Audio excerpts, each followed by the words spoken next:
Oh boy, guys, I need to take a little break. So yeah, been doing like YouTube stuff over here, and hey, it's not easy work. I'm a one-man show, so I'm gonna take a little break from this, and there's been a couple of things on my mind. So let's talk about that instead. Uh, so what I really think is that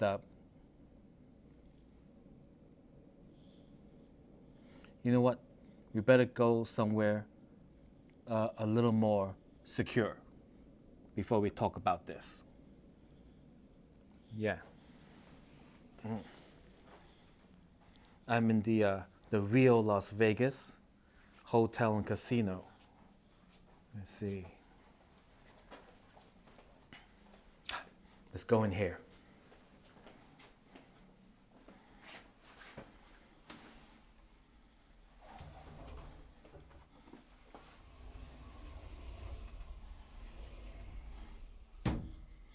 All right, guys.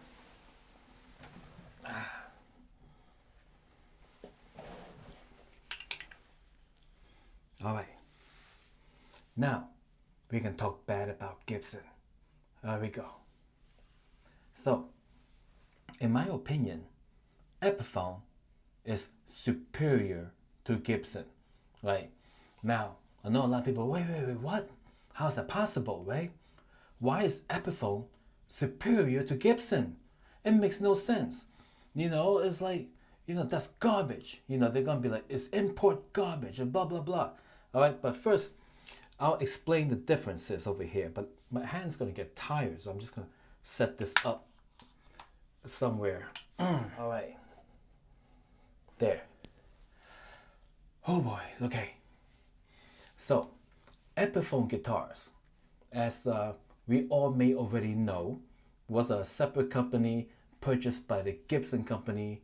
I guess Gibson was doing better at the time, and then so they're able to buy Epiphone, which was their competitor. In my mind, ever since then, right, Gibson used Epiphone for cheaper guitars. Meanwhile, Gibson continued to make their expensive guitars. All right. So, Epiphone. All right. So, all right. Epiphone is owned by the Gibson, who owns Gibson, right? Gibson's Gibson, Gibson's Epiphone. Okay. So basically, right? The I'm not talking about like more than a few years ago, when Epiphone was strictly the cheapest of the, like it's like their terrible version. I don't know why they even made it. They did the whole cropped off headstock that I really despised and everything. And but they changed that with the inspired by Gibson line. Now I think they're headed towards the right direction over here, right?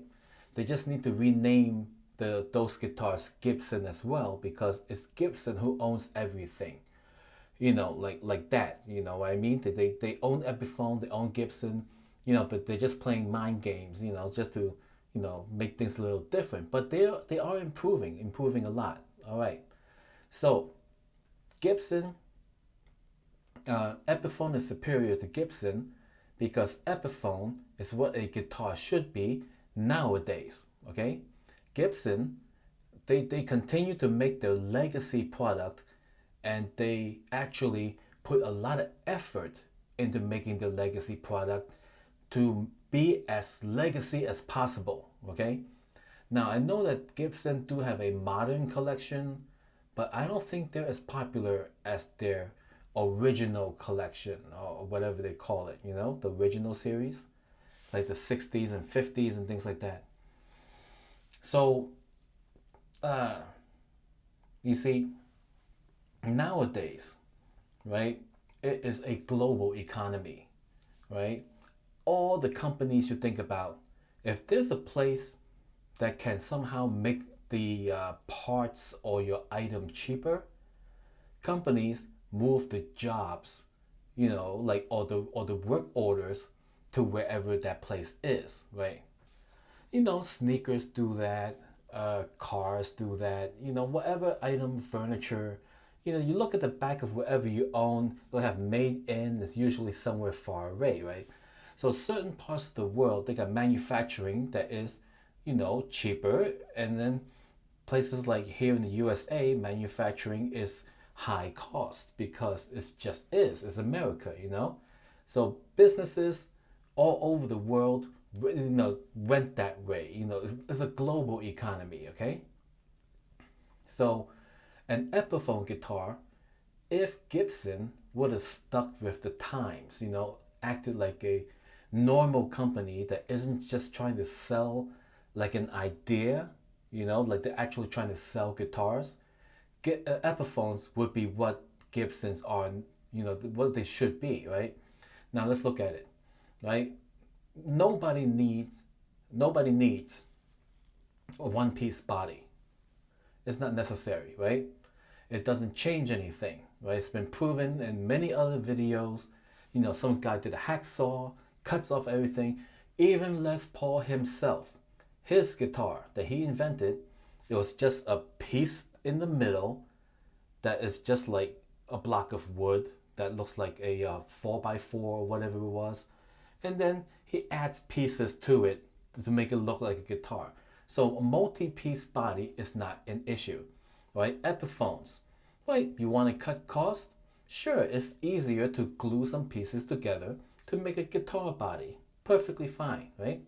So Gibson and their one-piece body, it's not always one piece. Gibson had made two pieces. I've seen like on other videos, they have Gibson with three pieces, depending on what you buy. So body's not an issue, okay? Now the neck, right?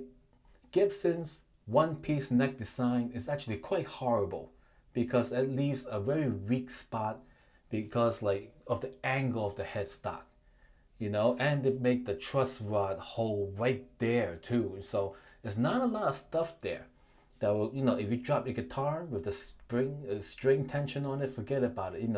You can, go to like type into YouTube Gibson headstock repair, non-stop videos for your viewing pleasure of all these repairs are being done. Actually, it's one of my favorite things to watch. I watch that a lot. All right, and so that being said, right, Epiphone headstock, the angle is not as severe, so that's better. Okay, Epiphone's neck is made of multiple pieces in the most like logical way. A straight piece for under the fretboard, a scarf jointed piece for the headstock, because why not? That puts all the grains in the line that is where it's the strongest, where they need it the most. That makes perfect sense. The part that goes attaches to the body, they add maybe like an inch to it. They glued it on there. That's perfectly fine. There's nothing wrong with that. That is a very logical approach to making guitar necks. But Gibson, no, they're sticking to their old legacy design that is weak. You don't want that. So Epiphone is better, okay? Now, obviously, Epiphone costs less, much less. So even that's better. And not only that, right? Gibson, on their Les Paul standard, they put a binding on the neck and the body, right? I like that, sure, right? But they also put in short little frets and then fill out the rest of the width with binding. So they file away the binding material, leaving the end of the fret covered, butt up against a piece of the binding, which then they just cut around this way. They cut like that, and then this will be the fret. It's like they call it the fret nib. I'm looking at it and I say, why? Why were you bothered? That adds no value to anything. It doesn't make it more playable. As a matter of fact, I would prefer the actual fret to reach all the way to the end. That way, for like a pull off or something, it's all good. But then, they had to put a little nib there, right? And as I have studied and read about, sometimes the string gets stuck in between. the nib and the fret. So now, why would you put that there if over the, I mean, I know why they're putting it there because it was like that originally and they're trying to recreate the original legacy stuff that has not been improved over time. But Epiphone has been improved over time. So Epiphones, they don't have no fret nib. The fret comes all the way out to the edge. Perfect, exactly what you're looking for. And of course the finish, Epiphone is using a modern, strong finish. Science have improved things and then so, Epiphone's finish, we call it polyacrylic or polycarbonate or poly whatever, right? It is strong, it actually protects the wood. The old nitrocellulose finish is so weak, it reacts with different things in the environment, like your guitar stands and guitar hooks and leaves marks and it is easy to damage, it's soft. Some people have described it as sticky, like a sticky finish, like you can feel it. I'm just like, why would anyone want that? That's ridiculous. The Epiphone finish is the better finish. And none of that like, oh, the tone. Okay, the tone. None of that because I saw this other guy made a video. He soaked the whole guitar in some kind of product, like maybe glue or whatever it was, right? And then played it. It sounded fine. There's no such thing as like tone finish, right? Another person that I saw on the video, he said like if the finish matters so much to the tone, right? Then how like you're putting it on your lap, you're holding it in your hand, you got your arm over it. What's that doing to the tone? Nothing. Like all this extra stuff. So it's like this whole big myth. So I would prefer a finish that is durable and shiny and protects the wood really well because that's the point of having the finish, to protect the wood. So Epiphone, good finish. Gibson, bad finish, in my point of view. All right, obviously there's gonna be people out there who feel differently, that's fine, but that's why I have to hide in here. Make sure nobody hears this. Okay, what else? My God, they're banging on the door. And the final thing, Epiphones, like where they drill the holes for the tuners, right?